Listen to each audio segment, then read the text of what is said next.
Queen Bee Reads presents The Hound of the Baskervilles by Arthur Conan Doyle. Chapter 1. Mr. Sherlock Holmes. Mr. Sherlock Holmes, who was usually very late in the mornings, save upon those not infrequent occasions when he was up all night, was seated at the breakfast table. I stood upon the hearth-rug and picked up the stick which our visitor had left behind him the night before. It was a fine thick piece of wood, bulbous-headed, of the sort of which is known as the Penang lawyer. Just under the head was a broad silver band nearly an inch across, to James Mortimer, M.R.C.S., from his friends of the C.C.H., was engraved upon it, with the date 1884. It was just such a stick as the old-fashioned family practitioner used to carry, dignified, solid, and reassuring. "Well, Watson, what do you make of it?" Holmes was sitting with his back to me, and I had given him no sign of my occupation. "How did you know what I was doing? I believe you have eyes in the back of your head." "I have at least a well-polished silver-plated coffee-pot in front of me," said he. "But tell me, Watson, what do you make of our visitor's stick? Since we have been so unfortunate as to miss him and have no notion of his errand, this accidental souvenir becomes of importance. Let me hear you reconstruct the man by an examination of it." "I think," said I, following as far as I could the methods of my companion, "that Dr. Mortimer is a successful, elderly medical man, well esteemed since those who know him give him this mark of their appreciation." "Good," said Holmes. "Excellent." "I think also that the probability is in favour of his being a country practitioner who does a great deal of his visiting on foot." "Why so?" "Because the stick, though originally a very handsome one, has been so knocked about that I can hardly imagine a town practitioner carrying it. The thick iron ferrule is worn down, so it is evident that he has done a great amount of walking with it." "Perfectly sound," said Holmes. "And then again, there is the friends of the C.C.H. I should guess that to be the something hunt, the local hunt to whose members he has possibly given some surgical assistance, and which has made him a small presentation in return." "Really, Watson, you excel yourself," said Holmes, pushing back his chair and lighting a cigarette. "I am bound to say that in all the accounts which you have been so good as to give of my own small achievements, you have habitually underrated your own abilities. It may be that you are not yourself luminous, but you are a conductor of light. Some people without possessing genius have a remarkable power of stimulating it. I confess, my dear fellow, that I am very much in your debt." He had never said as much before, and I must admit that his words gave me keen pleasure, for I had often been piqued by his indifference to my admiration and to the attempts which I had made to give publicity to his methods. I was proud, too, that I had so far mastered his system as to apply it in a way which earned his approval. He now took the stick from my hands and examined it for a few minutes with his naked eyes. Then, with an expression of interest, he laid down his cigarette, and carrying the cane to the window, he looked over it again with a convex lens. "Interesting, though elementary," said he, as he returned to his favourite corner of the settee. "There are certainly one or two indications upon the stick. It gives us the basis for several deductions." "Has anything escaped me?" I asked with some self-importance. "I trust that there is nothing of consequence which I have overlooked." "I'm afraid, my dear Watson, that most of your conclusions were erroneous. When I said that you stimulated me, I meant, to be frank, that in noting your fallacies I was occasionally guided towards the truth. Not that you are entirely wrong in this instance. The man is certainly a country practitioner, and he walks a good deal." "Then I was right." "To that extent." "But that was all." No, my dear Watson, not all. By no means all. I would suggest, for example, that a presentation to a doctor is more likely to come from a hospital than from a hunt, and that when the initials C.C. are placed before that hospital, the word Charing Cross very naturally suggests themselves." "You may be right." "The probability lies in that direction. And if we take this as the working hypothesis, we have a fresh basis from which to start our construction of this unknown visitor." "Well, then, supposing that C.C.H. does stand for Charing Cross Hospital, what further inferences may we draw?" "Do none suggest themselves? You know my methods. Apply them." "I can only think of the obvious conclusion that the man has practised in town before going to the country." "I think that we might venture a little farther than that. Look at it in this light. On what occasion would it be most probable that such a presentation would be made? When would his friends unite to give him a pledge of their goodwill?" obviously at the moment when Dr. Mortimer withdrew from the service of the hospital in order to start a practice for himself. We know there has been a presentation. We believe there has been a change from a town hospital to a country practice. Is it then stretching our inference too far to say that the presentation was on the occasion of the change? It certainly seems probable. Now, you will observe that he could not have been on the staff of the hospital, since only a man well established in a London practice could hold such a position, and such a one would not drift into the country. What was he then? If he was in the hospital, and yet not on the staff, he could only have been a house surgeon or a house physician, little more than a senior student, and he left 5 years ago. The date is on the stick, so your grave middle-aged family practitioner vanishes into thin air, my dear Watson, and there emerges a young fellow under 30, amiable, unambitious, absent-minded, and the possessor of a favourite dog, which I should describe roughly as being larger than a terrier and smaller than a mastiff. I laughed incredulously as Sherlock Holmes leaned back in his settee and blew little wavering rings of smoke up to the ceiling.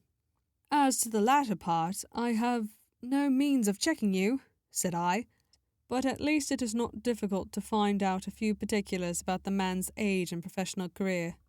From my small medical shelf I took down the medical directory and turned up the name. There were several Mortimers, but only one could be our visitor. I read his record aloud.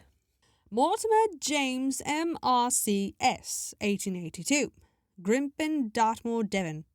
House surgeon from 1882 to 1884 at Charing Cross Hospital. Winner of the Jackson Prize for Comparative Pathology, with essay entitled Is Disease a Reversion?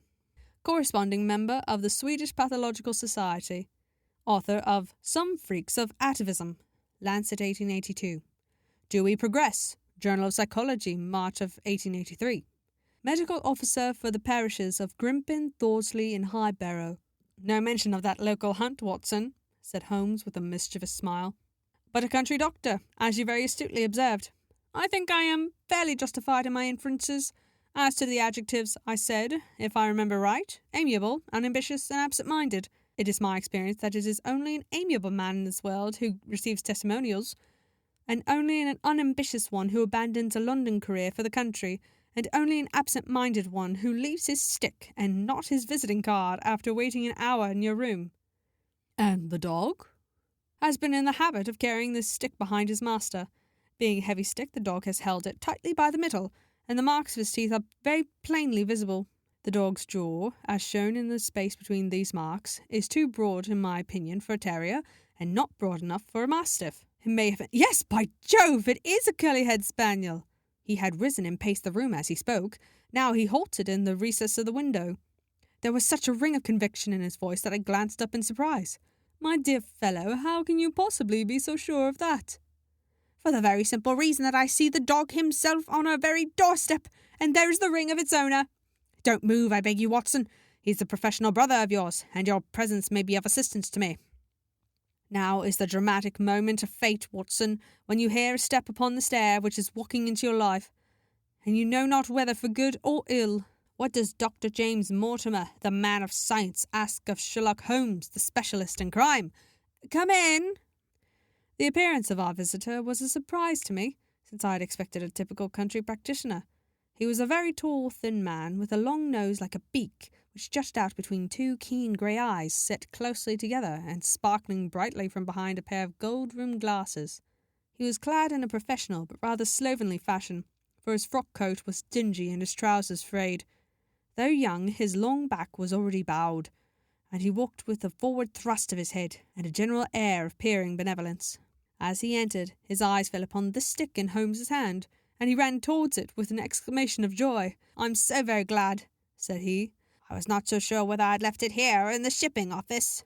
I would not lose that stick for the world." "A presentation, I see," said Holmes. "Yes, sir. From Charing Cross Hospital. From one of two friends there on the occasion of my marriage." "Dear, dear, that's bad," said Holmes, shaking his head. Dr. Mortimer blinked through his glasses in mild astonishment. "Why, was it bad? Only that you have disarranged our little deductions. Your marriage, you say?" "Yes, sir, I'm married, and so left the hospital, and with it all hopes of a consulting practice. It was necessary to make a home of my own." Come, we are not so far wrong after all," said Holmes. "And now, Dr. James Mortimer—Mr., sir, Mr. A humble M.R.C.S., and a man of precise mind, evidently. A dabbler of science, Mr. Holmes. A picker-up of shells on the shores of the great unknown ocean. I presume that it is Mr. Sherlock Holmes whom I'm addressing and not... No, this is my friend, Dr. Watson. Glad to meet you, sir. I've heard your name mentioned in connection with that of your friend. You interest me very much, Mr. Holmes. I had hardly expected so dolichocephalic a skull, or so well-marked supraorbital development. Would you have any objection to my running my finger along your parietal fissure? A cast of your skull, sir, until the original is available, would be an ornament to any anthropological museum. It is not my intention to be fulsome, but I confess that I covet your skull. Sherlock Holmes waved our strange visitor into a chair. You are an enthusiast of your line of thought, I perceive, sir, as I am in mine, said he. I observe from your forefinger that you make your own cigarettes. Have no hesitation in lighting one.